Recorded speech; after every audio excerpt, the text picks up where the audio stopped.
वो तो मेरा काम है। तुम तो चिल्लाते जाओगे, बहुत से आते हैं बाबा जी हम आपका उपदेश नहीं सुनना चाहते। हमने कहा भाई बहुत अच्छी बात है, हम उनसे बुरा कब मानते हैं। चोर आओ, डकैत आओ, ये आओ, सब आ जाओ, बड़े ध्यान से मेरी बातों को तो वो तो लेके रख लेना। अब मैं कुछ आपको सुनाना चाहता हूं। वर्ण व्यवस्थाएं थी, उसका आपने उल्लंघन किया, उसको तोड़फोड़ दिया, उसको बिगाड़ दिया, नष्ट और भ्रष्ट कर दिया, तो आप सब के सब लोग रो रहे। कोई ऐसा नहीं है कि जो नहीं रो रहा, सब रो रहे। अगर कहोगे नहीं भाई धनी मानी हंस रहे ना, वो तुमसे ज्यादा रो रहे, वो तुमसे भी ज्यादा भयंकर रो रहे। लेकिन तुम क्या कहते हो कि नहीं धनी हंस रहा। मैं कलकत्ते में बैठ के एक बगीचे में चुपचाप बैठा हुआ था, तो दो आदमी बड़े सेठ पास में बैठ गए और आपस में बात करने लगे। अरे क्या जमाना आया, क्या मुसीबत है कि दिन में खाना भी नहीं खा सकते हैं, क्या आफत है। इससे अच्छा तो यह है कि बेचारा ये गरीब सो रहा है, ये बड़े आराम में बड़े सुख में है, और हम इतने पैसे वाले, मकान वाले और सब कुछ होते हुए और इतनी परेशानी में। तो हमने कहा अरे सेठ जी क्यों आप चिल्ला रहे हो, पहले तो तुम ये देखो कि ये जो सो रहा है वो कौन है, उसको जगाओ। उसको जगा गया, भाई तुम कौन हो। कह लगे अरे बाबूजी हम तो ठेला चलाते हैं। कितना दिन में कमाते हो? बाबूजी बड़ी मुश्किल से 20 रुपए मिल जाते हैं। तो अरे भाई ये बताओ कि दुनिया में सुखी कौन है? कह लगे जिनके पास कोठियां, जिनके पास मोटरें, जिनके पास कपड़े, जिसके पास धन है और जिसके पास ये और जिसके पास वो बहुत सुखी। हमने तो देखा सेठ जी तुम कितना रो रहे थे, और ये क्या कह रहा है कि तुम सुखी और तुम कह रहे थे सुखी, दोनों ब्रह्म, न वो सुखी न वो सुखी। मैं भी वो सोच रहा है ये सुखी होंगे, ये सुखी नहीं। वो जो जिनके पास कोठियां, उनको भी, वो तो बाबा जी जानते हैं उनको कोई सुख नहीं। तब तो बाबा जी कहते हैं कि हमको कोई खरीद नहीं सकता। हिंदुस्तान में कोई पैदा ही नहीं हुआ कि बाबा जी को कोई अपने धन दौलत जवाहरात मकान और जमीन से खरीद ले। ये तो आप दिमाग से बात हमेशा निकाल देना, कोई हिंदुस्तान में बाबा जी को खरीद नहीं सकता। और बाबा जी इतने लक्ष्य के पक्के हैं कि मेरे पास बड़े बड़े नेता और लीडर और जो प्रधानमंत्री जो उनके लड़के चले गए वो भी मेरे पास पहुंचे और बड़ा उन्होंने लालच दिया। मैंने कहा इसका असर मेरे ऊपर में धूल के बराबर भी नहीं, लेकिन तुम देश का भला नहीं कर सकते, हम तुमको लिख करके देते हैं, आपके द्वारा देश का भला नहीं होगा। हम लिखते हैं आगे बड़ा आपके द्वारा नुकसान होगा देश का, और खूरेजी होगी देश की, और ये होगा और बर्बादी होगी और महंगाई होगा, सब जड़ दिया। और महात्माओं की बात नहीं मानोगे तो ये रास्ता खुशहाली का नहीं, सब कुछ कह दिया। तो मतलब यह है कि बड़े लालच दिए जाते हैं। लोग सोचते होंगे कि शायद बाबा जी को कोई खरीद ले। ये हटाओ। अब मेरी बात बड़े ध्यान से यहां से आप शुरू करें। पहले तो ये आप बताइए कि आप किराए पर आए हो? ए बच्चियों मैं तुमको किराए पे लाया हूं? बोलो बच्चियों जोर से। कैसे को कह रही नहीं। तो ये बताओ बच्चे बच्चियों मैंने कुछ तुमको रुपया बांटा है? कहते नहीं बांटा। अब एक बात तो आपकी ये साफ हो गई, मेरे पास तो कोई बच्चा है नहीं, मैं अकेला फकत हूं। अगर तुम्हारी दृष्टि से देखा जाए तो मेरे पास कोई बच्चा। अब ये बताओ जब मेरे पास कोई बच्चा नहीं और मैं तुमको कहता हूं कि तुम किराए के मकान में, तो क्या मैं अमृत के मकान में हूं? मैं भी किराए के मकान, आपको भी छोड़ना मुझे भी छोड़ना। तो जब मेरे पास बच्चा नहीं तो मोह किसका, लोभ किसका, झूठ किसका, वादा खिलाफी किसके लिए, चोरी किसके लिए, संग्रह किसके लिए? तो मैं ये समझता हूं कि ये जितने खड़े बैठे हैं बच्चे बच्चियां, ये सब मेरे बच्चे हैं। उस दृष्टि से, ज्ञान दृष्टि से तो सब आप मेरे बच्चे हैं, और संसार की दृष्टि से आप अपने माँ बाप के बच्चे हैं। बात समझ में आई? मोटी बात को समझ लीजिए आप।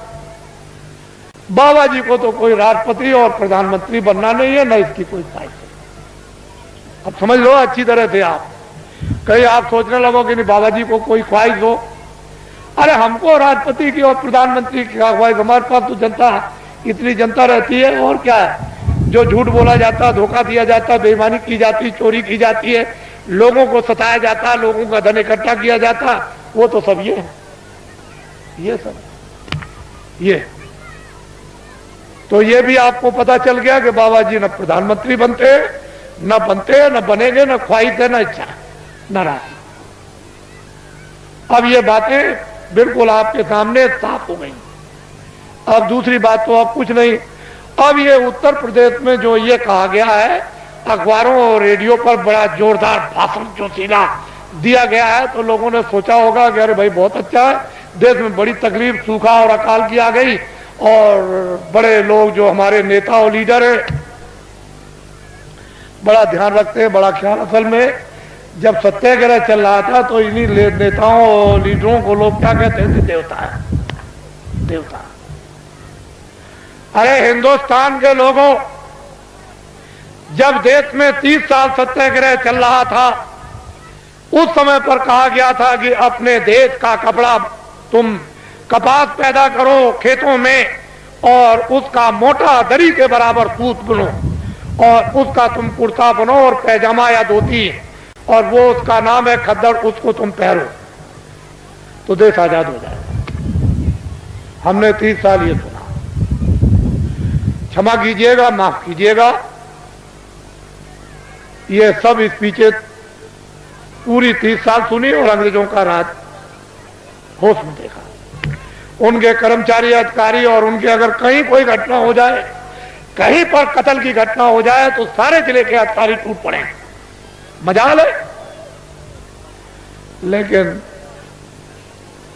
क्या, एक 6 पैसे तोला चांदी मेरे सामने, शुद्ध प्योर, कहीं मिलावट का नाम निशान नहीं, 12 रुपए तोला सोना मेरे सामने बिकता। 6 पैसे मजदूर को मजदूरी मिलती थी, और बेईमानी का नाम नहीं था, और पूरा गुजारा होता था मेरे सामने। 1 रुपए का 60 किलो चावल, 60 किलो गुड़ और 60 किलो चना बाजार में बिकता था, देहातों में तो छोड़ दीजिए। और सब लोग, ये इनकी व्यवस्थाएं बनाई हुई थी कि 1 इंच भी जमीन किसी के पास नहीं है तो बड़ा ही तुम चले आओ खेत में, एक बोझा बांध लो, लोहार बांध लो, धोबी बांध लो, ब्राह्मण बांध लो, जिसके पास जमीन नहीं खेत में आ जाओ, एक गट्ठा बांध के, और 100 घर गांव में हुए तो 100 गट्ठे उसके एक फसल करो गए। 2 फसलें होती थी 6 महीने के बाद।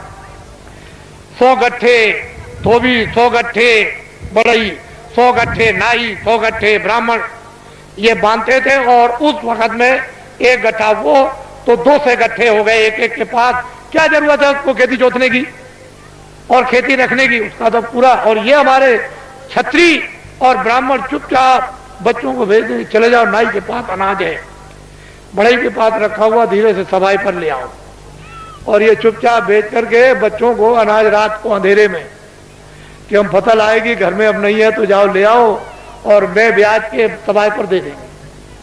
हमने देखा ब्याह शादी में ये छत्री और ये ब्राह्मण उन छोटे लोगों के काम, कपड़ा देना, ये देना, वो देना, अनाज देना, दूध देना, और फिर घी देना, लकड़ी देना, किसी तरह की छोटे को कोई तकलीफ नहीं हो पाती थी। हमने देखा कोई छोटों के साथ अन्याय तो कर ले, हम देखते थे। तो हमने देखा 30 साल सत्याग्रह देखा। क्षमा कीजिएगा, 48 में आजादी मिली, 5000 भी हिंदुस्तान में खद्दड़ पहनने वाले नहीं थे। समूचे हिंदुस्तान में पाकिस्तान को भी मिला दिया जाए, उसमें भी, और लंका को भी मिला दिया जाए, तो 5000 हिंदुस्तान में खद्दड़ पहनने वाले नहीं थे।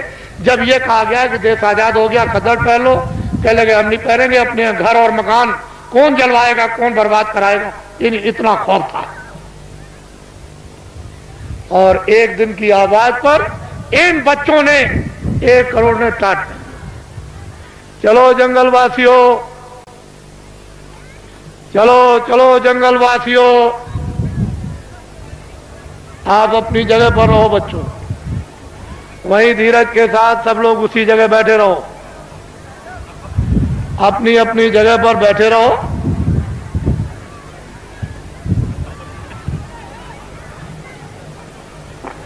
सब लोग बैठे रहो और अपनी आंखों से काम लो, कानों से काम लो, बुद्धि से काम लो। जल्दी चलो जंगलवासियों, एक दफे सबके सब भगवान को के नाम को बोलो जोर से, जय गुरुदेव। बैठी रहो बच्चियों, बच्चियों बैठ जाओ, सबके सब बैठी रहो, वहीं बैठी रहो, घबराओ मत। एक ही साधे सब सदे। एक दिन की आवाज पर 1 करोड़ लोगों ने, इन बच्चों ने बोरा पहन लिया। इस देश के अंदर 1 करोड़ बच्चे बोरा पहने हुए हैं। कौन हिंदुस्तान में नेता और लीडर पैदा हुआ जो एक दिन की आवाज पर करोड़ों बच्चों को ये टाट, ये बोरा, ये जूट पहरा दे? इनको देखो आप, पहले इतनों को देख लो, अभी तो आप आगे बहुत कुछ देखना है। इनको देखो, ये आपके सामने आ रहे हैं, बदन पर बोरा तो नहीं पहरे। मर्यादा के लिए एक लंगोटी तो जरूर है, लेकिन इनको देखो आप। जल्दी चलो बच्चों, जल्दी से इनको देखिए आप। हमको ये दिखाना है आपको कि एक दिन की आवाज पर इस देश के लिए, देश के काम के लिए, देश की सुरक्षा के लिए, देश के न्याय के लिए, देश की व्यवस्था के लिए, काश्तकारों के लिए, कर्मचारी अधिकारियों के लिए, मजदूरों के लिए और छात्रों के लिए, सेठ और साहूकारों के लिए अगर 1 करोड़ बच्चे एक दिन की आवाज पर ये टाट पहन ले तो ये कोई साधारण और आसान काम नहीं है। तुमने इतनी बड़ी बड़ी ताकत लगा दी और 5000 को भी तुमने खतर और टोपी पैजामा धोती नहीं पहरा पाया, और 1 करोड़ बच्चे टाट पहरे देश में घूम रहे हैं। पहले तो लोगों ने सोचा था कि बाबा जी मजाक कर रहे होंगे। बाबा जी कोई किसी के साथ मजाक नहीं करते। इनको देखो अपनी आंखों से, बच्चे और बच्चियों बैठे रहो, वहीं से सब कुछ दिखाई देगा। क्यों घबराते हो? सब दृश्य दिखाई देगा, पूरा का पूरा। है तो रात अंधेरे में तो हो नहीं रहा, ये तो आपकी आंखों के सामने रोशनी में हो रहा। बड़े ध्यान से आप इनको देखें और हमारी बातों को चुपचाप शांति से सुने। कोई बोलेगा नहीं बैठाने वाला। अपनी अपनी आवाज को बंद रखो। इनको देख लीजिए आप, फिर इस बात को बड़े ध्यान से सुने कि दिल्ली की लोकसभा में 1 साल का खर्चा जो एमपी जो दिल्ली में उस पार्लियामेंट लोकसभा में बैठते हैं, साल भर का लोकसभा का केवल खर्चा 35 अरब का। कितने अरब का? जोर से बोलो। 35 अरब का। इस भारत की आबादी यानी भारत की जनसंख्या 2 अरब की। कितने अरब की? जोर से बोलो, कितने अरब की? मैं आपकी बुद्धि से पूछना चाहता हूं कि दिल्ली की लोकसभा में एमपी बैठ करके, शासन करने वाले बैठकर ढंडोरा पीट कर रखवार रेडियो पर कि 80 करोड़ 80 करोड़ और 80 करोड़ का लोकसभा में बैठ करके बजट बनाया जाए, तो मैं आपसे मोटी बुद्धि से पूछना चाहता हूं, 2 अरब की आबादी को पूरा पड़ जाएगा? और रेडियो पर आपने जो ढंडोरा पीट रखा है और जो नसबंदी और गर्भपात आपने जो कुछ भी करवाया और 4-4, 5-5 महीने के बच्चों को जो आपने गिरवा दिया, क्या ये हत्या नहीं है? ये अपराध नहीं है? अंग्रेजों के राज में एक भी अगर गर्भपात गिराया जाता था और पता चल जाए अधिकारियों को, तो न्यायालयों में जाकर के उसको सजाए मौत की सजा होती थी। आए देशवासियों, क्या वो कोई कानून नहीं था? इतने आपने गर्भपात गिराए, इतनी नसबंदी कर्मचारी अधिकारियों की आपने इमरजेंसी में इनको पकड़कर सेठ साहूकारों को, इन देवियों को और बच्चों को पकड़कर आपने इतना बड़ा, आपने जनसंख्या की कमी के लिए आपने जो काम किया, और इस समय पर 2 अरब की आबादी है। बोलिए आप फेल हो गए कि नहीं? बोलिए फेल हुए कि नहीं? हमने भी मेरठ देखा था 50 साल पहले, हमने भी दिल्ली 50 साल पहले देखी थी। एक मामूली सी दिल्ली थी, वो चांदनी चौक के इर्द गिर्द ही आबादी थी और बाकी दिल्ली में कुछ नहीं था। हमने अपने आंखों से देखा था। आज उस दिल्ली को देखिए तो एक जो दिल्ली से 30-40 किलो की मील की दूरी पर गांव भी होगा, वो भी शहर बस गया। हमने देखा था। आपने सबसे पहले आपने प्रजातंत्र में ये शासन करने वालों ने अपराध किया है कि इस जनता प्रजातंत्र जनता के सामने आपने जनता की चोरी की, और ये अभी तक आपने नहीं बताया कि भारत की आबादी इतनी है। बोलिए अपराध है कि नहीं? बोलिए है अपराध। ये सबसे बड़ा अपराध भारतीय संविधान ये कहता है, बड़ा भारी अपराध है। जनता की प्रजातंत्र में चोरी नहीं करनी चाहिए, और आपने क्यों चोरी करके रखा इसको मैं बताना नहीं चाहता।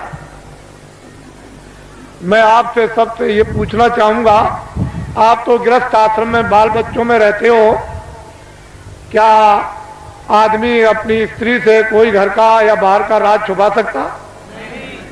कोई आपका गोपनीय भेद आपका यानी स्त्री से आप छुपा लेंगे? तो जब घर का और बाहर का कोई भेद स्त्री से नहीं छुप सकता है, तो क्या कोई फरिश्ते ऊपर से उतर आए? मान लो अगर कोई विदेशी देश का आदमी विदेशी देवी से, औरत से शादी करे, तो शायद हो सकता है कि वो बहुत बड़ा हो गया है, वो अपनी स्त्री से अपना राज छुपा लेगा? नहीं छुपाएगा।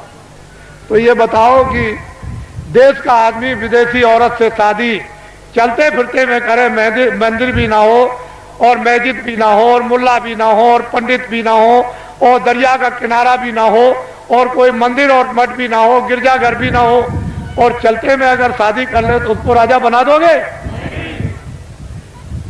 तो आपने ये सबसे बड़ी गलती क्यों की?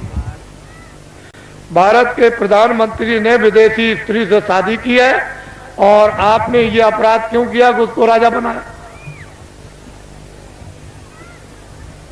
क्यों आपने ये अपराध कर डाला, ये बताइए। ये देश के लिए, जनता के लिए, ये अपने गौरव के लिए, अपनी जाति समाज के लिए ये क्या छोटा अपराध है? अब ये बताइए, जब आपने प्रधानमंत्री राजा बना दिया तो कोई गोपनीय अपनी स्त्री से राज छुपा सकता है? तो ये सिद्ध और साबित हो गया कि मंत्रालय का, फौज का और उनका, और जो योजना बनाते हैं, जो कमजोरियां हैं इस प्रजा की, इस जनता की, इस देश की, इस हथियारों की, उड़ने वाले हो, मारने वाले हो, जो कुछ भी फैक्ट्रियों का उत्पादन हो या संग्रह हो, वो सब विदेश में चला गया। मैं एक बात और आपको ये बताना चाहता हूं, उस समय पर ये राष्ट्रपति जो आए तब तो नहीं थे, लेकिन हमारे सरदार राष्ट्रपति थे जो रिटायर हो गए। उस समय पर यानी भारत की टकसाल करेंसी विदेशों में छपने के लिए दे दी गई। टकसाल और करेंसी विदेशों में छपने के लिए दे दी गई। भारत का संविधान और भारत की नीति, आप एमएलए और एमपी और मतलब यह है कि जो भी संसद सदस्य हों, वो राष्ट्रपति से शपथ ग्रहण करते हैं कि हम अपने भारत का, भारत की जनता का, भारत के विकास का और फौज के सामान का हम कोई भी प्रतिज्ञा करते हैं, गोपनीय भेद किसी विदेशी को नहीं बताएंगे और अपनी करेंसी किसी विदेश में नहीं छपवाएंगे। फिर राष्ट्रपति न्यायाधीश, जो मुख्य न्यायाधीश दिल्ली में रहते हैं सुप्रीम कोर्ट में, उनसे शपथ लेते हैं कि हम कोई भारत की जनता के खिलाफ यानी गोपनीय ऐसा राज ओपन नहीं करेंगे जिससे हमारे देश का और भारत की जनता का नुकसान हो जाए। और अगर आप ये गोपनीय राज भारत और भारत की जनता का, फौज और फौज के सामान का अगर आपने ओपन कर दिया तो संविधान का अपराध आप लोगों को लग गया। वो करेंसी टकसाल विदेशों में छपने लगी। मैं ये बताना चाहता हूं कि जो टकसाल, जो करेंसी विदेशों में रुपया छप रहा और छपाया जा रहा और बताया जा रहा, क्या उस पर राष्ट्रपति के कोई हस्ताक्षर हुए? आपको ये बताया गया राष्ट्रपति द्वारा कि हस्ताक्षर हो गए राष्ट्रपति के विदेश में भारत की करेंसी इस देश को चलाने के उत्पादन के लिए और खुद और समृद्धि के विकास के लिए बाहर छपाई जाएगी। कोई राष्ट्रपति और उपराष्ट्रपति का कोई दस्तखत हुआ आपने कभी सुना? तो आप क्या छत्री हो? क्या हो आप? कौन सी मूछ लगाई आपने? कौन से बाल लगाए? और फिर क्या तुम छत्री हो? क्या रखते हो बुद्धि? और क्या तुम वीरता रखे हो? तुम्हारे पास में क्या ज्ञान है? ये तो भारतीय संविधान कहता है इतना बड़ा राज इस भारत की जनता के साथ, विकास के साथ और देश के कानून के साथ ये पूरा जो इतना खिलवाड़ किया गया, ये क्षमा योग नहीं है। मैं कुछ नहीं कहना चाहता। आपकी तकलीफ जो इस मंच पर पटकते हो, दर्दों को, उसकी वजह से मुझको ये सब आपके सामने आना पड़ा। और मैंने तो अभी कुछ नहीं कहा, इसमें क्या मसाला भरा हुआ आपको तो कुछ मालूम नहीं है। ये तो मैं आपको बताना चाहता हूं। वो संसद सदस्य जिनको आपने चुन करके विधानसभाओं में और लोकसभा में भेजा, उन्होंने इस पर आलोचना क्यों नहीं की? वो तो ज्ञानी थे, वो तो तुम्हारे भेजे हुए थे, तुम्हारे नुमाइंदे थे कि तुम्हारी तरफ से, तुम्हारे देश की तरफ से, तुम्हारे कानून की तरफ से, तुम्हारे उत्पादन की तरफ से, तुम्हारी खुशहाली की तरफ से बोलेंगे। तो वो संसद सदस्यों ने क्यों नहीं कहा? क्यों नहीं शोर मचाया? उनको दिल्ली में शोर मचाने की जरूरत नहीं, लखनऊ में शोर मचाने की जरूरत नहीं। वो लौट करके आते और जनता में शोर मचाते। सच्चा न्यायालय ये था, कहीं जाने की जरूरत नहीं, ना वो कहीं उधर जाना, आपको किसी गवर्नर के यहां जाना, ना आपको किसी कमिश्नर के यहां जाना, ना एसपी के यहां जाना, ना डीएम के यहां जाना, ना किसी दफ्तर में और न्यायालय में जाना। ये सच्चा न्यायालय तुम्हारा था, ये वोट का न्यायालय था। जब तुमको ये अधिकार मिला तो तुम यहां चिल्लाते आकर के कि वो करेंसी जो है बगैर राष्ट्रपति के दस्तखत के, बिना उपराष्ट्रपति के दस्तखत के वो करेंसी विदेशों में छापी जा रही। अब तुम्हारे पास क्या रह गया? ये भी नहीं है, लगोटी भी उतर जाएगी, ये भी चली जाएगी हाथ से। और वो कत्लेआम होगा जो बाबा जी पहले से सुनाते चले आए। सरेआम बाजार में कोई भी तुमको देखने वाला नहीं होगा। तुम्हारी बहु बेटियों को जब लोग खींच करके ले आएंगे और सड़कों पर डाल लेंगे, तब तुम कहोगे चलो बाबा जी के पास दौड़े। ये काम आएंगे आपके, ये खड़े हुए ये काम आएंगे, यही आपके काम आएंगे। इसलो देश वीरों का देश है, क्षत्रियों का देश है, विद्वानों का देश है, ब्राह्मणों का देश है, सत्कर्मियों का देश है, त्यागियों का देश है। आप इसको अनाचारियों का देश बना डाला। इसलिए आप इससे कहो गांव-गांव में अब कुछ जरूरत नहीं है, ना आपको दिल्ली में किसी तरह के सत्याग्रह की, कोई आंदोलन की और फेरियों की जरूरत नहीं है, ना दफ्तरों में आप जाते हो। वहां ये बेचारे हमारे जो इंस्पेक्टर है यहाँ, ये कोई जा रहा दिल्ली, कोई लखनऊ जा रहा, क्यों जा रहा? क्यों? वहां रैली निकलेगी, सत्याग्रह होगा। आज इसका सत्याग्रह, कल उसका सत्याग्रह। आप उस मजिस्ट्रेट का, उस डीएम का, उस बेचारे जो रक्षा करते हैं उनका समय तो वहां चला गया, तब तक यहाँ डकैती हो गई, तब तक यहाँ कत्ल हो गया। तुम चिल्लाए दरोगा जी, तुम चिल्लाए एसपी साहब, ये तुमने क्या कर दिया? और वो बेचारे चले गए वहां उनको बचाने के लिए। अरे ये क्यों करते हैं? कहीं जाने की जरूरत अब नहीं। बात अब एक काम करो, लाओ इधर पकड़ाओ, एक ये काम करो, ये भूमि जोता खेतिहर काश्तकार संगठन की जो आधारशिला 10 सितंबर 1987 में रखी गई ग्राम देवलखा, तहसील केसरगंज, जिला बहराइच। लोगों को मालूम नहीं था, वो तो मजाक समझते थे कि बाबा जी मजाक कर रहे, आधारशिला कितने आदमियों के बीच में, ये तो आपको कोई इतने आदमी इकट्ठे नहीं कर सकता। उनको तो ये पता नहीं था कि बाबा जी इतनी जल्दी जल्दी काम करेंगे। तब तक फौरन घोषणा हो गई, 5, 6, 7 को फौरन चलो हरदोई, और काम का आप भूम जोता खेतर का कंडे, हमको शक्ति दो, हमको ज्ञान दो, हमको बल दो। देखो आप फिर देखिए, आप इस झंडे को ले लो। इस झंडे को लेने के बाद किसी की रैली में नहीं, बाबा जी की अपील है, किसी के सत्याग्रह में नहीं, कोई धरना नहीं देना, किसी मजिस्ट्रेट को या किसी एसपी को, किसी कमिश्नर को और किसी डीएम को या किसी अधिकारी कर्मचारी को वहां जाकर के उसका घेराव नहीं करना। इस झंडे को ले लो। अगर आप लोगों ने अपना झंडा जो ले लिया, जो आपका झंडा मैं पकड़े हुए हूं, मेरा झंडा तो ये बाद में बनेगा, अभी तो आपका झंडा है। अगर मैं इस झंडे को ले लेता तो आप कहते बाबा जी मेरा झंडा तो है नहीं, तो आपका झंडा, ये आपका झंडा मेरा नहीं, मैं तो इस झंडे को लिया। ये देखो वो, मैं तो वो काम कर रहा था और वो झंडा टाट वालों का, दूरदर्शी का, वो अलग है, और वो आपका झंडा उधर फैल रहा। इस झंडे को ले लो और ये ऐलान कर दो गांव गांव में कि भूम जोता खेतर काश्तकार ये अपना अपना झंडा लेकर और फौरन सभाएं करें, और जल्दी से जल्दी, और देर करने की जरूरत नहीं है, वो अपनी अपनी तकलीफें गांव में सब बताएं इन टाट वालों को।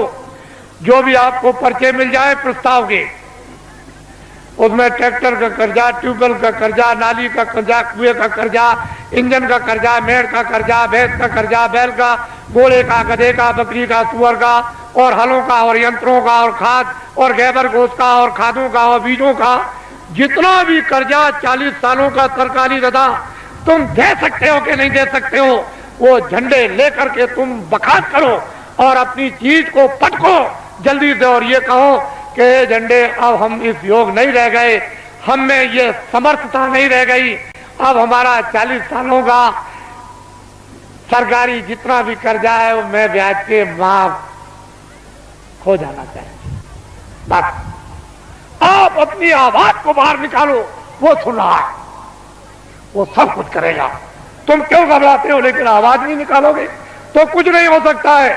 और जब तुमने झंडे लिए और गांव गांव में प्रस्ताव पास हुए और कमेटियां इन भूम जोता खेतर काश्तकारों की जब स्थापित होने लगी और अध्यक्ष और उपाध्यक्ष जैसे ही गांव गांव में बनने लगे, अगर वो नेता लीडर जो सड़क छापते, जो रास्ते में पकड़कर फौरन उसी दिन पकड़ करके और फौरन कुर्ता टोपी पहनाकर और डिक्लेयर रेडियो अखबारों पर कर दिया, मोहर लगा दी कि ये नेता हमारी पार्टी का है, वो सड़क छापने पास उसको कह दिया, बस कह दिया कि इसको तुम अपना मतदान, अपना वोट हिंदू मुसलमान और सिख ईसाई दे दो। उस बेचारे को ये भी धोना नहीं आता था, ये पीछे तो धोना भी, टट्टी पेशाब भी नहीं आती थी, और सड़क छाप नेता बन गया, दिल्ली में एमएलए और एमपी बन गया। अधिकारियों तुम नहीं जानते हो, जो हम कहे उसको करना। अरे भाई कानून, अब कुछ नहीं, कानून को हम कुछ नहीं समझते, कानून रद्दी की टोकरी में डालो, जो हम कहते हैं वही कानून लीजिए, आपका भला क्या होगा। जब वो कहते हैं कि हम कहते हैं वो करो, कानून को रद्दी की टोकरी में डाल दो। ये सब अधिकारियों कर्मचारियों को पता है कि मेरे साथ जो सलूक किया जा रहा है, मैं बाबा जी सब जानते हैं। ये सड़क छाप नेता बन गए, और ये सड़क छाप नेता जो सड़क पर बन करके फौरन उनको मोहर लगाकर और आपसे वो वोट दिलवा दिया। अगर आपने झंडा बाबा जी की अपील पर पकड़ लिया, ये नर नारी बच्चे और बच्चियों ने, ये सब के सब पार्टियों के लोग अपने अपने झंडों को ऐसे फेंक देंगे और सब तुम्हारे झंडे के नीचे आ जाएंगे। अगर ना आ जाए तो इस बाबा जी को बाबा जी आप मत बोलिए, फिर समस्या का समाधान होगा कि नहीं? अब ये बताइए आप। मैं ये चाहता हूं कि ये भारत जो दिल्ली जो सत्ता है, जिसको आप सत्ता कहते हो, हम तो चाहते हैं ये पकड़ लें और एक बार ये जो आपके सामने खड़े हैं ये आपको सत्ता दे दें। फिर इनसे हम क्या काम लेंगे तो शंकराचार्य जाने या राम जाने, या मतलब यह है कि वो कृष्ण के वो ऋषि मुनि जाने, लेकिन एक बार इन आपको जब सत्ता दे दें तो फिर आप सत्ता लेकर के फिर से नव निर्माण कर दिया जाए नए ढंग से, और व्यवस्था आपके सुपुर्द कर दी जाए। फिर आप कोई भी गलती करे, कभी भी कान पकड़ के बाहर, अभी गलती करेगा तो निकाल सकते हो? बोलो, निकाल दोगे एमपी को? बोलो, किसी मिनिस्टर को निकाल दोगे? नहीं निकाल दोगे। तो तुम्हारा अधिकारी क्या रह गया? जिस आदमी को वोट देने का अधिकार, उसको पूरा पूरा राइट उसको निकालने का भी है। ये आपको मिलना चाहिए। ये नहीं मिलेगा आप कैसे? सामाजिक अधिकार ये सबको था कि समाज में न्याय के अधिकार सबको गांव गांव में थे, और सब बिना पैसे के न्याय गांव गांव में होते थे। वो अपने बच्चे को भी नहीं छोड़ते थे न्याय करने वाले, उनको भी सजा देते कि तूने गलती किया, 5 रुपए का प्रसाद ला करके वो बांट दे और माफी मांग, कान पकड़ के वो अपने बच्चों से भी माफी मंगवाते थे। तो आपके पास क्या कुछ है?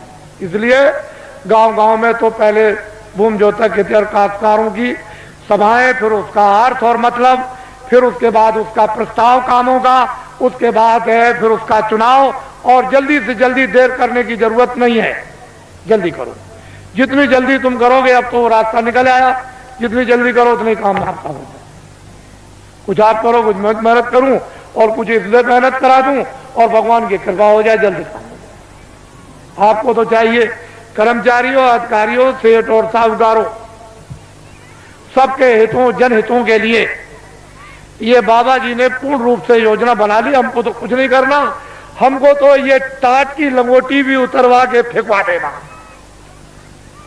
और दिल्ली की जिस पार्लियामेंट में 35 अरब रुपया साल में खर्चा होता है, उस पार्लियामेंट को उठा करके और जंगल में फूस की पार्लियामेंट बनवा करके और साल में 10 ही करोड़ खर्चा हो।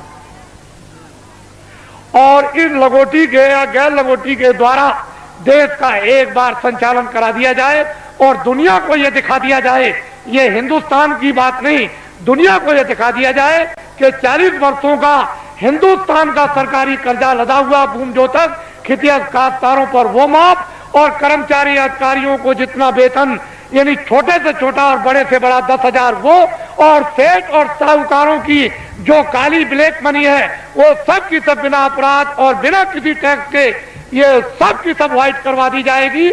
और इस पर कोई किसी तरह का आपको लाइसेंस नहीं लेना है, सब लाइसेंस यानी फ्री कर दिए जाएंगे, और सबको छोटे बड़े कारखाना लगाने का इनको अधिकार दे दिया जाएगा कि तुम छोटा से छोटा, बड़े से बड़ा कारखाना लगा दो। आपको ये क्या मालूम, ये तो संकेत है, ये झंडा आपको पकड़ना है। इसलिए अब आप तैयारी करो कि आपने गलती की है, आपने अपराध किया है। एक तो वास्तव में मानवता का, इंसानियत का अपराध, फिर विधान का अपराध, फिर ईश्वर की तरफ से, फिर ऋषि मुनि महात्मा रामायण गीता की तरफ से, आप कुरान की तरफ से गुनहगार। अब गुनाह आपका कब जाएगा? ये जो आपकी दौलत को लोगों ने पनडुब्बियों में, तोपों में, हवाई जहाजों में, इसमें सामान के लाने, सामान के ले जाने में, हीरे जवाहरात की खदानों में इकट्ठा करने में, और फिर ये योजनाओं के बनाने में, और बाहर से जो कर्जा ले आए उसमें से 75% ये सब खा गए विदेशी बैंकों में। 22 मुल्कों में, यही आपके पास में नेपाल है, यहाँ के मिनिस्टरों ने, लोगों ने इतना रुपया नेपाल की बैंकों में जमा कर दिया है। इतना रुपया जमा किया, अगर नेपाल का ही खाली रुपया हिंदुस्तान का जमा किया हुआ अगर वापिस आ जाए तो जितना भी बाहर से आप कर्जा ले आए हो वो कर्जा और ये ब्याज, ये पूरा का पूरा अदा हो जाएगा और बहुत सा विकास भी हो जाएगा। इतना यार नेपाल में रुपया आपका जमा, जो भारत की गरीब जनता का आपने जमा किया है, और ये सब कुछ पता चल गया है। इसकी सबकी इंक्वायरी कौन कराएगा?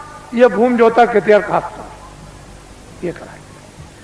हमने तो ये कह दिया है कि दफ्तरों का ऑडिट करवा दिया जाए तो 20-20 साल की सबको सजा होगी, लेकिन हमने अपने कर्मचारी अधिकारियों को पूर्ण रूप से जनता के सामने बता करके निकाल दिया कि ये कोई भी मतलब ये भ्रष्ट नहीं है, इनमें से कोई भी भ्रष्ट नहीं है, न कर्मचारी, न अधिकारी, न छोटे न बड़े, न पुलिस के और न पुलिस के अधिकारी, न इनकम टैक्स, न सेल टैक्स, और हमारे सेठ साहूकार भी नहीं है और छात्र भी नहीं है और हमारे काश्तकार भी भ्रष्ट नहीं। ये व्यवस्था भ्रष्ट है। इसलिए हमने अधिकारियों कर्मचारियों को निकाल दिया और जनता से अनुरोध किया है कि कभी भी ये मत सोचना कि अगर कभी तुम कहोगे ऑडिट कर दिया जाए तो देखें कौन, तो ये गुनहगार और ये अपराधी नहीं है, ये बिल्कुल आपके सामने छोड़ दिए गए। अब ये कौन आएगा गिरफ्त में, जहां से संचालन होता है, ये तो उनके ऊपर आकर के पड़ेगा कि आपने कर्मचारी अधिकारियों को काम क्यों नहीं करने दिया। तो कहीं ना कहीं तो बात फंसेगी आकर, लेकिन ये बिल्कुल निकल जाएंगे। हमने पूरी जनता को बता दिया और बराबर बताते रहेंगे, हमारा कोई भी कर्मचारी अधिकारी भ्रष्ट नहीं है और कोई भी भारतीय संविधान में कानून में नहीं आता, क्योंकि अगर मंत्री गलती कराएंगे तो ये बेचारे रोजी रोटी अपनी कमाते हैं बाल बच्चों के लिए, इनका जरा भी दोष नहीं है, दोष उनका है जो करवा रहे हैं। बोलो है कि नहीं? करवाने वाले का दोष है, इनका कोई दोष नहीं। अगर इनके पास जमीन होती और जागीर होती तो इनसे कह देता कि नौकरी छोड़ दो, लेकिन अब जमीन और जागीर नहीं है तो मैं कह भी नहीं सकता, फिर नहीं कह सकता। इसलिए कोई दोषी नहीं है, आप इस पर गंभीरता से आप विचार करो। अब आइए एक आपको पहले एक कहानी सुना दें। एक राजा का राज था, राजा के राज में प्रजा बड़ी सुखी थी। अपनी जगह बैठे रहो बच्चों, राजा अभी बैठे रहो देर लगेगी, अभी बैठे रहो देर लगेगी। राजा के राज में प्रजा, अभी सब चीजें देखो, अभी देर है। राजा के राज में प्रजा बड़ी दुखी थी, सुखी थी, हर तरह से संपन्न थी, न्याय से, खुशहाली से, समृद्धि से, सोने से, चांदी से, कपड़ों से, अन्न से, व्यवहार से, उठने से, बैठने से, सेवा से, मोहब्बत प्यार से, सबसे सुखी थी। 2 बच्चे थे, राजा ने अपने बच्चों को महात्माओं के आश्रम में पढ़ने के लिए भेज दिया। अकस्मात कोई सहयोग की बात, अकस्मात राजा का देहांत हो गया। प्रजा बहुत रोई, मेरा धर्मात्मा, मेरा बड़ा पुण्यात्मा, मेरा राजा बड़ा अच्छा राजा हमारा चला गया, अब हमारी देखभाल कौन करेगा। तो लड़कों को बुलवाया विद्वानों ने कि भाई बिना राज के राज तो ठीक नहीं है, तो इसलिए एक काम करो कि अब भाई ये तो स्थान ग्रहण कर लो। तो जो बड़ा बच्चा था उसको बैठाया कि अब तुम राजा बन जाओ, ये तुम्हारी प्रजा और तुम राजा हो जाओ। राज तिलक कर दिया, गद्दी पे बैठा दिया और सुना दिया प्रजा को ये राजा हो गया और तुम्हारी अब देखभाल करेगा। उस बेचारे को अनुभव तो कुछ था नहीं पूरा, क्योंकि अब महात्माओं के आश्रम में जब गए थे तो पढ़ा तो नहीं। बस थोड़े दिनों के बाद प्रजा दुखी रहने लगी, प्रजा में गड़बड़ी होने लगी, प्रजा रोने और चिल्लाने लगी। राजा बहुत कुछ सोचे कि मैं क्या करूं, मैं बहुत उपाय करता हूं लेकिन प्रजा को कोई सुख नहीं मिल रहा। तो होते होते प्रजा चिल्ला पड़ी, राजा खराब है, राजा खराब है, राजा खराब है। किसी ने कहा कि अरे भाई आपकी सारी प्रजा कह रही राजा खराब, एक महात्मा जी पहाड़िया पर रहते हैं तो तुम चले जाओ और जाकर के उनसे प्रार्थना करो कि हमारे राज पर संकट आ गया, तो इस संकट को किसी तरह से कृपा करके दूर कर दीजिए। राजा गया, बेचारा गया पहाड़िया पर, देखा वहां महात्मा, उनको प्रणाम किया और कहा कि राजन तुम आप कैसे आए, इतनी देर तुमने कैसे की? कह लगे महाराज मुझे तो मालूम था नहीं कि इस पहाड़िया पर कोई महात्मा रहते हैं कि तुम्हारे राज में, तुमको ये नहीं मालूम कि महात्मा रहते कि नहीं रहते, फिर तुम्हारा राज कैसा? चले महाराज बड़ा संकट आया है, कृपा कर दीजिए हमारा संकट प्रजा का चला जाए। और सारी प्रजा रो रही तो उन्होंने कहा अच्छा एक काम करो, किताबों में लिखा हुआ है कि प्रजा पर, परिवार पर, शरीर पर कोई संकट अगर आ जाए, चाहे राजा हो, तो भगवान नाम का जाप करा ले तो ये तकलीफ दूर हो जाएगी। जाओ अपने राज में बड़े बड़े विद्वानों की खोज करो और खोज करके महल में बैठा करके भगवान नाम का जाप करा लो, तो तुम्हारा और प्रजा का संकट कम भी हो जाए, हो सकता दूर भी हो जाए। राजा उधर से आए, अधिकारियों को भेज दिया कि जाओ तुम चले जाओ विद्वानों की खोज करो। एक विद्वान मंदिर में जल चढ़ा रहे थे शिव जी के, जब बाहर निकल के आए तो देखा चंदन लगा हो, आप कौन है? कह लगे मैं तो ब्राह्मण हूँ। कह लगे बस आप ही की तो तलाश के लिए मैं आया था, और चलिए चलिए राजा ने आपको याद किया है, जल्दी चलिए आप, आपको और कुछ नहीं करना, राज पर संकट आ गया, भगवान नाम का जाप कर दो, आपको दक्षिणा मिलेगी। जब वो गए तो सब सामग्री देकर के जाप करने के लिए बैठाया, तो ब्राह्मण बोले, कह लगे भाई ठहर तो जाओ, जरा हमको सोच लेने दो कि हम शंकर की का जाप करें कि राम का जाप करें कि कृष्ण का जाप करें कि देवी का जाप करें कि गंगा जमुना का। कुछ देर तक वो सोचते रहे, जब उनकी समझ में कुछ नहीं आया तो धीरे से वो बोलने लगे कि क्या जाप करूं क्या न करूं, कौन सा जाप करूं कौन सा न करूं, किस नाम का जाप करूं किस नाम का न करूं। धीरे धीरे बोलने लगे कि क्या जाप करूं क्या न करूं, क्या जाप करूं क्या न करूं, क्या जाप करूं क्या न करूं, क्या जाप करूं क्या न कर जाप। ये भगवान नाम का जाप होने लगा। तब तक किसी ने कहा राजन एक विद्वान को और बैठा दीजिए तो राज का संकट जल्दी दूर हो जाएगा। तो अधिकारियों को भेज दिया, एक ब्राह्मण को और पकड़ लिया। कह लगे महाराज आपको दक्षिणा मिलेगी, आपको क्या करना, भगवान नाम का जाप करना, राज पर संकट आ गया वो दूर होना चाहिए। दूसरे ब्राह्मण आए, जब वो बैठ गए तो कहा महाराज अब जाप कीजिए। उनका भाई ठहर जाओ। उनसे जरा होशियार थे, उन्होंने सोचा कि भाई ये कितने दिनों से जाप कर रहे हैं, तो कई दिन उनको लग गए। ये किस नाम का जाप कर रहे हैं, तो वो धीरे धीरे कहते थे क्या जाप करूं क्या ना करूं, क्या जाप करूं क्या ना करूं। तो दूसरे विद्वान कहने लगे जो ये करे सो मैं करूं, जो ये करे सो मैं करूं, जो ये करे सो मैं करूं, जो ये करे सो मैं करूं, जो ये करे। तब तक किसी ने कहा कि राजन अगर एक विद्वान को और बुला करके बैठा दो तो राज संकट जल्दी दूर हो जाएगा। तो दौड़े अधिकारी, दौड़ाया तो तीसरे ब्राह्मण को और पकड़ लाए। वो दोनों से होशियार, उनसे कहा महाराज आपको अच्छी दक्षिणा मिलेगी, भगवान नाम का हाथ जाप कर दीजिए। तो जब बैठ गए तो उन्होंने कहा भाई ठहर जाओ, मुझे सोचने दो, विचारने करने दो, जाप करने के लिए तुम्हें आए। उन्होंने सोचा कि पहले वाले विद्वान क्या जाप कर रहे, तो पहला कहता है कि क्या जाप करूं क्या ना करूं, दूसरा कहता है जो ये जाप करे सो मैं करूं, तो तीसरा कहता है कि धांधली कब तक चलेगी, ये धांधली कब तक चलेगी, ये धांधली कब तक चलेगी, ये धांधली कब तक चलेगी। तब तक किसी ने कहा राजन तुम्हारे राज का सब नाश हो जाएगा। अरे तीन विद्वान जाप के लिए नहीं बैठाए जाते हैं, ये त्रिदोष हो जाएगा तो राज में संपात हो जाएगा। चौथे विद्वान को जल्दी खोजो और उसको ले आओ, तब राज संकट जाएगा। तो दौड़ पड़े अधिकारी, चौथे को पकड़ लिया। जब चौथे आए तो तीनों से चौथे होशियार। उन्होंने सोचा कि भाई पहले वाले तीन क्या कर रहे हैं, तो एक कहता है कि क्या जाप करूं क्या ना करूं, क्या जाप करूं क्या ना करूं। तो दूसरा कहता है जो ये करे सो मैं करूं, जो ये करे सो मैं करूं। तो तीसरा कहता है ये धांधली कब तक चलेगी, ये धांधली कब तक चलेगी। तो चौथा कहता है कि जब तक चलेगी जब तक सही, जब तक चलेगी जब तक सही, जब तक चलेगी जब तक सही, जब तक चलेगी जब तक। ये चारों जाप कर रहे हैं। एक कहता है कि क्या जाप करूं क्या ना करूं, दूसरा कहता है जो ये करे तो मैं करूं, तीसरा कहता है ये धांधली कब तक चलेगी, ये धांधली कब तक चलेगी। तो चौथा कहता है जब तक भारत की जनता नहीं जगेगी तब तक चलेगी, जब तक भारत की जनता नहीं जगेगी तब तक चलेगी, जब तक भारत की जनता नहीं जगेगी तब तक चलेगी, जब तक भूम जो तक खितिया का तार नहीं जगेंगे तब तक ये धांधली चलेगी। किसी ने आकर के कहा कि राजन बड़े बड़े विद्वान भगवान नाम का जाप कर रहे, उसको देखा जाए। तो आगे कहा मंत्री ने कि चलो सिपाहियों, राजा जाप देखना चाहते हैं। सिपाही गए, विद्वानों से कहा कि अरे विद्वानों, मंत्री और राजा आपके जाप को देखने के लिए आ रहे। कह लगे कोई चिंता फिक्र मत करो, कब आ रहे, कितने बजे से आएंगे, इतने बजे से आएंगे, चल पड़े। बस वो सब के सब विद्वान जोर से बोलने लगे क्या जाप करूं क्या ना करूं, जो ये करे तो मैं करूं, जो ये करे तो मैं करूं, ये धांधली कब तक चलेगी, ये धांधली कब तक चलेगी।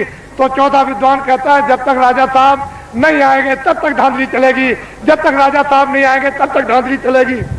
तो राजा साहब ने जब कानों से सुना कि अरे, एक कहता है कि क्या करूं जाप करूं क्या ना करूं, दूसरा कहता है कि ये करे तो मैं करूं, तीसरा कहता है धांधली कब तक चलेगी, ये धांधली कब तक चले, चौथा कहता है जब तक राजा साहब नहीं आएंगे तब तक चलेगी। तो राजा साहब ने कहा रे बदमाशों, मैं आ गया, अब तुम्हारी बदमाशी नहीं चलेगी। आप तो अभी क्या मालूम, आप लोग घबराओ मत, ठहर जाओ, वहीं बैठे रहो और उस जगह को मंत्री बनाओ। तो सबसे पहले गांव में जाने का कोई बुजुर्ग मिल जाए छत्री मिल जाए, ब्राह्मण मिल जाए, कोई बुजुर्ग मिल जाए तो टाट वालों को सबसे पहले पैर छूना चाहिए। पहला काम तुम्हारा यह है। और कभी भी तुम किसी अधिकारी के सामने और कोई भी छत्री मिल जाए, ब्राह्मण मिल जाए, पुरुष मिल जाए, उसके सामने तुम कभी कुर्सी पर मत बैठना। तुम्हारी कुर्सी ये जमीन है, खड़े हो जाओ, फिर पीछे घूम जाओ। ये जो बैठे विराजमान है ये आप सब आपके क्षेत्र के और के भी है, तो आप पहले इसको भी प्रणाम करो।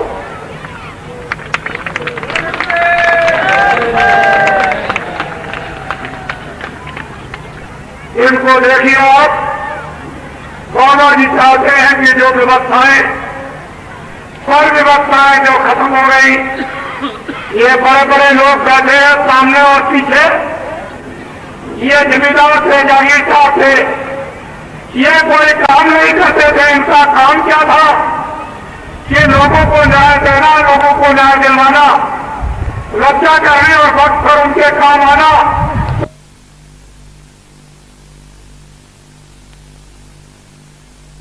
या नहीं,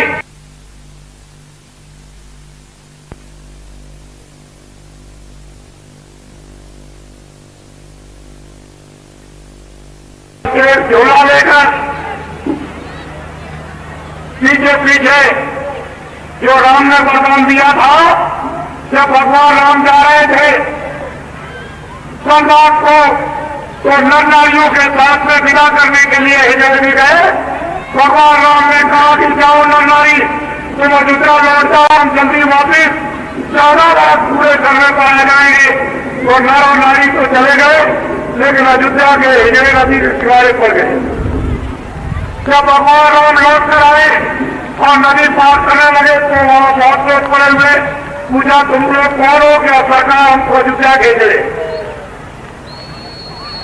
यहाँ कैसे पड़े हुए हो कि सरकार आपको विदा करने आए थे? जब आप वनवास 14 बरस के लिए जा रहे थे तो गए क्यों नहीं? कि सरकार आपने नरनारियों को आदेश दिया था कि तुम अयोध्या लौट जाओ, हम नर नानी।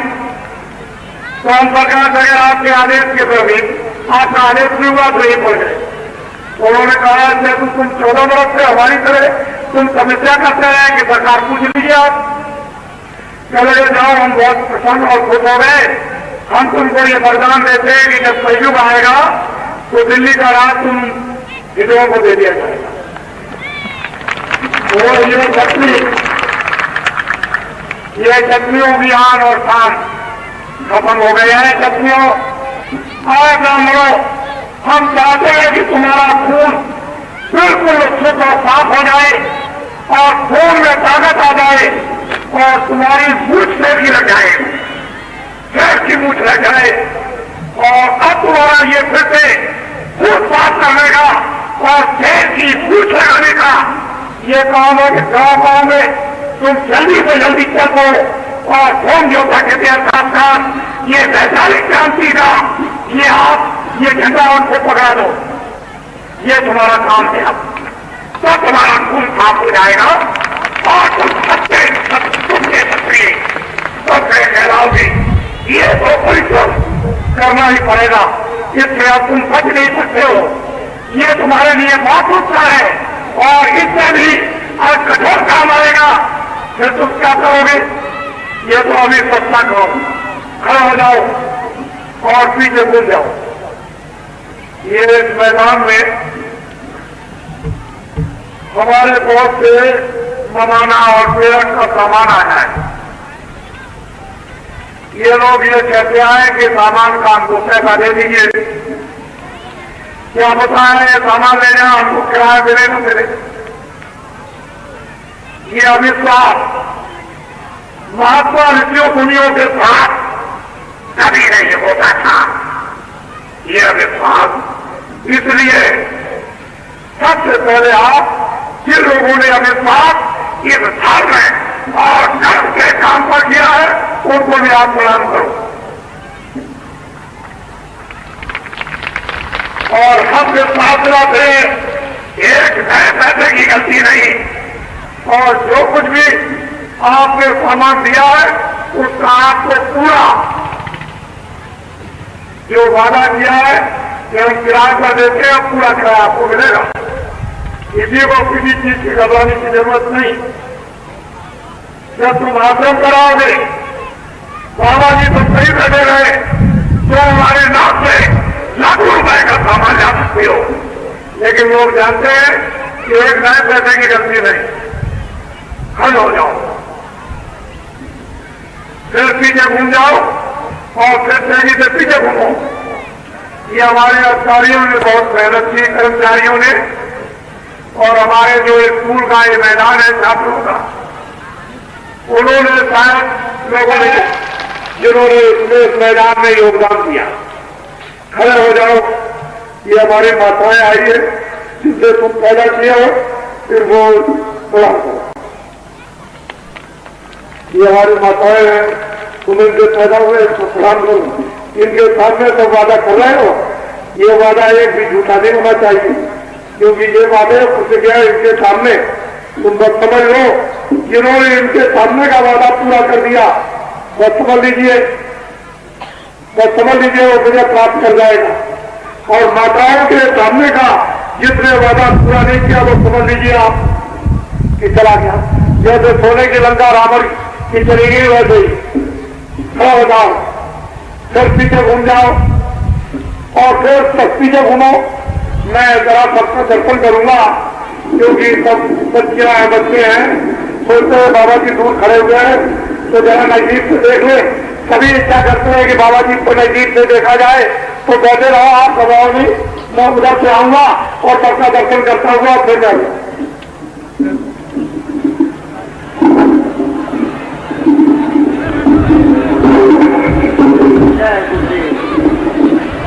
आपके दर्शन के लिए चल पड़े हैं बाबा जय गुरुदेव जी महाराज।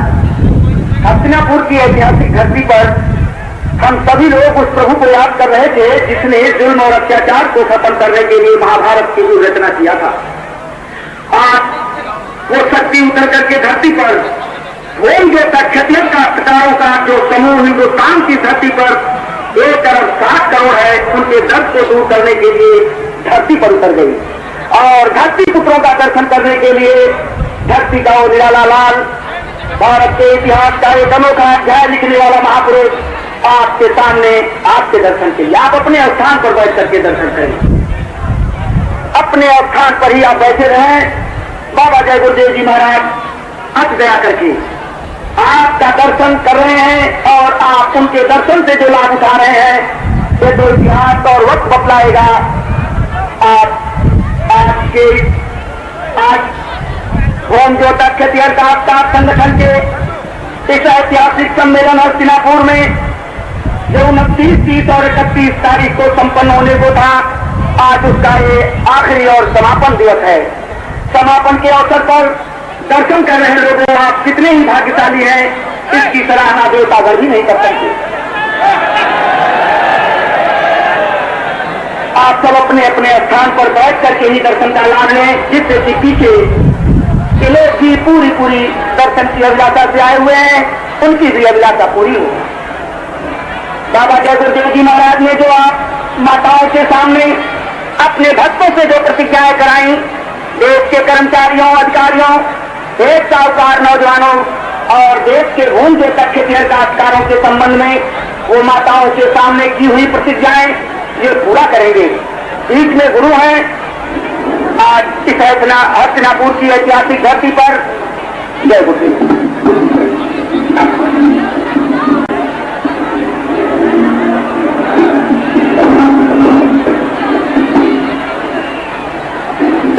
आप सब लोग चुप रहो, बहुत ही ध्यान से सुनो। ये अवसर बार बार नहीं मिलता, बड़ी मुश्किल से ये अवसर मिला। इनकी तरफ तुम लोग सबके तो बैठ जाओ, सबके तो बैठ जाओ, बैठो जंगलवासियों, बैठ जाओ, बैठ जाओ, बैठ जाओ बच्चों, बैठ जाओ बच्चियों, बैठो, खड़ी मत जाओ, बहुत ही ध्यान से सुनो। पहले वो लोग इस बात को अच्छी तरह से सुन लें कि लखनऊ में कोई कार्यक्रम, लखनऊ में कोई भी कार्यक्रम फरवरी में नहीं होगा। लखनऊ में कोई कार्यक्रम फरवरी में नहीं होगा, अगले महीने में कोई कार्यक्रम लखनऊ में नहीं होगा।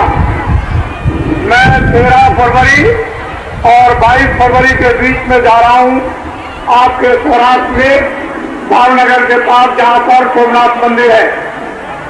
वहां घूमजोता खिटियार खास लोगों ने वहां आह्वान किया है और बड़ी संख्या में, जहां सोमनाथ मंदिर है सौराष्ट्र में, उसी के पास में एक कार्यक्रम होगा।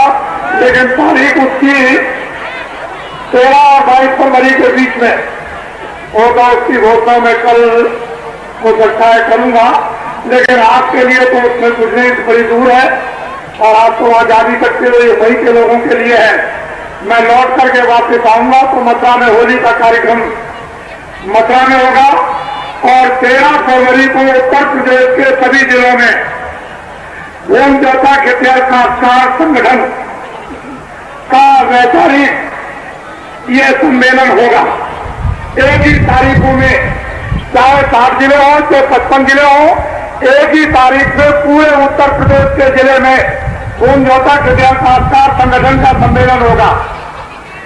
और 22 फरवरी को, जो आगे महीना आ रहा है आज के बाद में, 22 फरवरी को उत्तर प्रदेश की सारी तहसीलों में, जितने भी उत्तर प्रदेश में तहसीलें हैं, उन सभी तहसीलों में एक ही तारीख को घूमजोता खिटियार खासकार संगठन का सम्मेलन वैचारिक क्रांति का होगा। इसको याद रखेंगे अच्छी तरह से। होली का कार्यक्रम मथुरा में होगा। उसके बाद जब मार्च का महीना लग जाएगा तो मैं फौरन अभी उड़ीसा में जा रहा हूं, जहां घूमजोतुओं का बड़ा विशाल कार्यक्रम, यानी उड़ीसा में 7 जिलों में बड़े जोरों से चल रहा। वहां लोगों ने आह्वान किया है कि आप वहां पर जल्दी से आ जाइए और ध्यान से बात को सुने अच्छी तरह से। ये आज अंतिम दिन है। 29 और 30 और 31 जनवरी को आपके हस्तापुर में ये तीनों दिन कार्यक्रम आपके समक्ष में। मैं इतने समय में बहुत कुछ तो आपको नहीं बता सकता और इतना आप समझ भी नहीं पाओगे, लेकिन फिर ये बात सभी जितने घूमजोता खिटियार खासकार आए हुए हैं जो खेती का काम करते हैं, वो कान खोल के सुन ले। और जंगलवासियों, ये हमारे घूमजोता बहुत परेशान तकलीफ में है। 40 सालों पर इन पर कर्जा लगा हुआ है सरकारी। ये 40 सालों का सरकारी सबसे बड़ा कर्जा ट्रैक्टर का, और ट्रैक्टर भी उसके साथ जोड़ लिया गया। जितने भी ट्रैक्टर के साथ जुड़े हुए जितने भी कर्जे सरकारी, वो मैं ब्याज से घूमजोता खिटियार खासकारों का सरकारी 40 सालों का जो कर्जा मैं ब्याज के कौन माफ करेगा? पहले तो आप इसको देखिए, आपको तो हम छोड़ भी दें, लेकिन माताएं जो सामने बैठी हैं उनको नहीं छोड़ सकते। ये आपके सामने है और मेरे सामने है। ये भी मेरे सामने, आप भी मेरे सामने, और पीछे बैठे हुए वो लोग भी मेरे सामने। मैं चारों तरफ आपके मध्यस्थ का, मुझे अपना मध्यस्थ समझे। मैं इनको आदेश दूंगा कि ये काम कर दो, इनका काम क्या होगा वो काम कर देंगे। बस मेरा काम इतना रहेगा, मैं सिर्फ पूछूंगा कि जो मैंने इन माताओं के सामने प्रतिज्ञा की, वो 40 सालों का सरकारी कर्जा माफ हुआ कि नहीं, और 1 करोड़ आदमी मैदान में इकट्ठे होंगे। 1 करोड़ के बीच में बाबा जी पूछेंगे, जब वो सब के सब ये कह देंगे हाथ उठाकर, कागज को अपना साथ ले ही जाएंगे, जो पक्का कागज इनको मिलेगा जिस पर सरकारी मोहर होगी मजिस्ट्रेट का और बैंक का मैनेजर, वो सब उस पर लिखा होगा पूरा का पूरा कि 40 सालों का सरकारी कर्जा इस तारीख तक सब कसम में ब्याज पे माफ कर दिया गया। उस पर लिखा होगा अब किसी तरह कोई कर्जा नहीं। जब ये खासकार कह देंगे तो बाबा जी सच्ची बात मानेंगे, इसको कह देंगे। ये हमारे जो कर्मचारी अधिकारी जिनको कह दिया भ्रष्ट है, जिस व्यक्ति ने कर्मचारी अधिकारियों को कह दिया कि ये भ्रष्ट है, उसको इस्तीफा पहले ही दे देना चाहिए था। ऐसे लोगों को उसने कह दिया कि भ्रष्ट है, और व्यर्थ कौन है? ये ऐसे ही रह गए। हमारे देश का कोई कर्मचारी अधिकारी व्यर्थ नहीं है। ये जो दिल्ली में बैठ के शासन करते हैं संपूर्ण रूप से यही भ्रष्ट है और इनकी दवा काम करेगा। ये सामने बैठे हैं, ये दवा कर देंगे। इनको रास्ता अभी तक मालूम नहीं था, लेकिन अब इनके सामने रास्ता आ गया। घबराने की जरूरत नहीं। बाबा जी की अपील है, ये अपना झंडा पकड़ लो। किसी की रैली में बाबा जी की अपील पर कोई भूल तक के यानी रैली में नहीं जाएगा, ना उनके सत्याग्रह में, ना वो कमिश्नर का गिराव करेगा, ना एसपी का करेगा, ना डीएम का करेगा। किसी भी दफ्तर में गिराव करने की जरूरत नहीं। और न वो बिजली के बारे में पूछता है, न वो गन्ने के बारे में पूछता है। और फोन जो तक कामकाज को ये चाहिए कि ये झंडा अपना पकड़ ले। सबसे पहला काम ये झंडा अपना पकड़ ले। अगर एक के सादे से सब काम न पूरे हो जाए तो जो बाबा जी को आप सजा देना, सजा दे देना। हम सजा तुम्हारी तरफ से बोलने के लिए तैयार है, लेकिन झंडा आपको ये जान है देश के लोग कि उन्होंने अपना निजी झंडा पकड़ लिया और किसी झंडे के नीचे बहकावे में लोग लालच में नहीं आएंगे। आप कभी कोई लोग लालच मत, बहुत तुम लोग लालच में आए। बड़े बड़े तुमने झंडों के लिए नारे लगाए कि जिंदाबाद मुर्दाबाद, इससे निकल गए वहां नारे लगाए, उस झंडे के नीचे उससे निकल गए वहां फिर झंडे, सबके झंडों से निकलकर अब मरीज बनने की जरूरत नहीं, अपना झंडा ले। अगर तुम्हारा मर्ज न चला जाए तो हमसे कहना, ये झंडा लो। जंगलवासियों खड़े हो जाओ, पीछे घूम जाओ, उनको भी देखो। हमारे जहां बीच में बैठे दोनों तरफ वो साथ वाले बैठे इधर घूमजो तक, ये किधर खासकार संगठन के, और फिर इधर घूम जाओ। सामने ये हमारे आए हुए हैं ये कुछ सुनने के लिए। बाबा जी के मस्तक में ऐसी नवीन नवीन योजनाएं जो आपको शब्द में भी मालूम नहीं होगी, इस खोपड़ी में है। लेकिन हम वो बता क्यों दे, क्यों कि मुझे तो कोई लोग लालच है नहीं। मैं इतना ही आपको बताना चाहता हूं कि जो लोग ये कहे कि भूमि जोता के खासकारों का सरकारी कर्जा 40 सालों का में ब्याज के माफ कर दिया जाएगा। अगर वो लोग आपको ये कहे कि बैंक सभी हिंदुस्तान से बंद हो जाएंगे तो उनसे ये कह देना हिंदुस्तान का कोई बैंक बंद नहीं होगा और रुपया रखने के लिए उन बैंकों में जगह नहीं रहेगी। उस रुपये को रखने के लिए नई बैंकें और खोलनी पड़ेगी। उनके लिए जवाब है, उनको कह देना बाबा जी को कुछ नहीं चाहिए, जो बाबा जी समझते नहीं तो आप। और ये बाबा कौन होगा? जितना विदेशों से कर्जा आया इस भारत के विकास के लिए, इस जनता की सेवा के लिए, वो तो 75% खर्च कर गए। बाबा जी जब तुम झंडा पकड़ लोगे अपना किसी की रैली में और सत्याग्रह नहीं जाओगे और दिल्ली की सत्ता जब आपको दे दी जाएगी तो बाहर के विदेशों के राष्ट्रपतियों को बुलाया जाएगा। बोलिए आपने कितना कर्जा दिया, सबसे पहले इस कर्जे को माफ कीजिए। मैं पहला व्यक्ति हूंगा कि जो विदेशों से कर्जा मिला वो पहले कर्जा आपसे माफ करवा दूंगा। आ जाओ, जब भारत का विकास हो जाएगा तो विश्व के जिन्होंने कर्जा दिया उन राष्ट्रपतियों को बुलाऊंगा और ये कहूंगा कि भारत हमारा सिर और बहुत धर्म का है, ये अपना कर्जा मैं ब्याज के वापस ले जाऊंगा, वापस ले जाऊंगा। हमारे देश का नाम सदा से होता आया और वो हमारा सिद्धांतवादी देश है, चरित्रवान सदाचारी। लेकिन इन लोगों ने ये हिजरों के पीछे आप लग गए बरदान में, अब तो वस्ती खत्म हो रहा है उसका और तुम भी अब तक जाओगे। अब क्या है, पीछे घूमो, फिर सामने घूम जाओ और एक दफे से प्रणाम करो।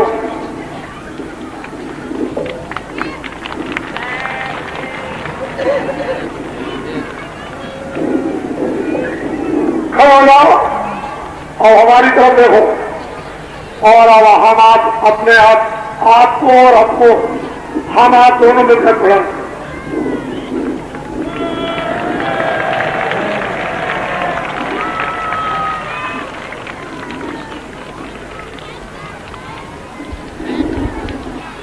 बोलो, आपकी समझ में कुछ आया? बच्चों, आपकी समझ में कुछ आया? तो बच्चों, आप थोड़ा सा भजन भी कर लेना। रोटी बच्चों की सेवा, जब रात को सोने जाओ 5 मिनट 10 मिनट तुम लेट के भजन भी कर लेना। तुम्हारा भजन साथी हो जाएगा जब जाने लगोगी। और इधर तुम्हारे लिए हम मेहनत कर ही रहे हैं। ये सब चीजें तुम्हारी समझ में आ रही। और धीरे से आप 7:30 बजे आपको और ऊंची बात सुनाएंगे। आपको आज 7:30 बजे, आज अंतिम दिन है, 7:30 बजे और ऊंची चीज सुनाई जाएगी। खड़े हो जाओ जंगलवासियों और इधर को घूम जाओ सूरज की तरफ। चलो सीधे चलो, चलो आने को जंगलवासियों।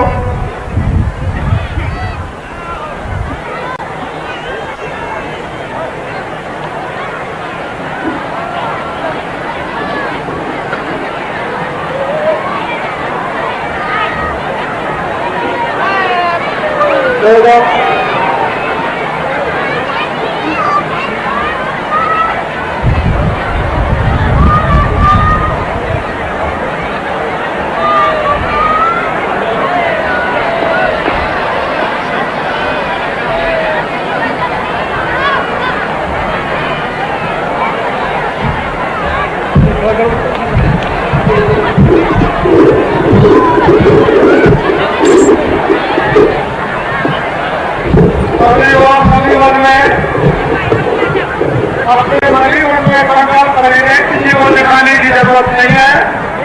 गांव गांव में अब ये घटे पुराने का होगा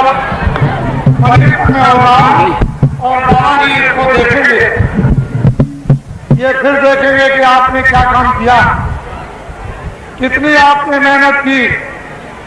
ये बाबा जी फिर देखेंगे। बाबा जी ऐसे नहीं है कि आपको छोड़ करके इतनी जल्दी चले जाएंगे। ऐसा नहीं, जब एक बार पकड़ लेते हैं तो छोड़ना नहीं जानते। बोलो जय गुरुदेव, जय गुरुदेव, जय गुरुदेव।